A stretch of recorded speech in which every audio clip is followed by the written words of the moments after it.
he didn't want that it becomes a code, because I talked to him once. He was not happy that later on contact became a code, and also a kind of attitude, lifestyle. Yes. Because I know a community, Earth Dance.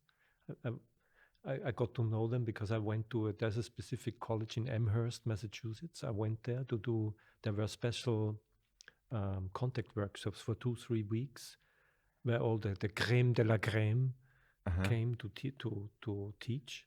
For example, Nancy. I mean, Steve never went there. He was always special. And and not far from there in Vermont, there was a community called Earth Dance. And they went there, they built houses, and actually the community developed out of the contact improv. Wow. So they started to live together, to grow their own food, and to live there somewhere in the outback, in the green.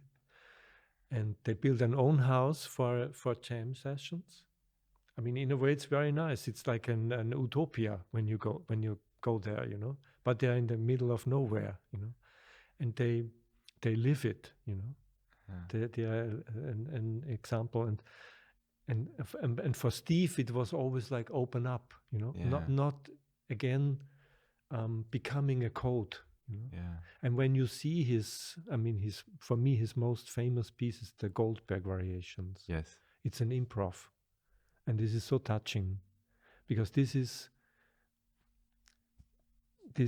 him, This is a dancer improvising to a music that he will have been following for many years, and he tries to understand the music and translate it into body and into expression and into movement, and this is this not coded way of expressing yourself.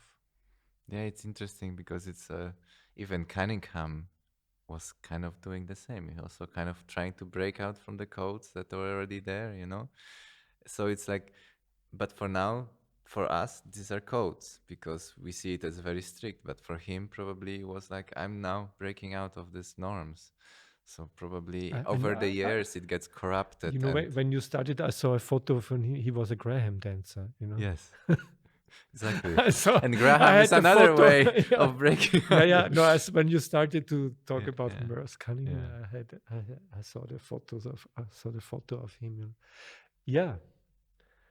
So, but Steve always he refused to do this, to make a code, because then later when he gave a workshop, and then I met people and said, I was at the workshop of Steve. And then he did Cunningham training, and they thought he will teach contact. It was really, because I think he was a bit also. he tried to provoke a little bit the community. Yes.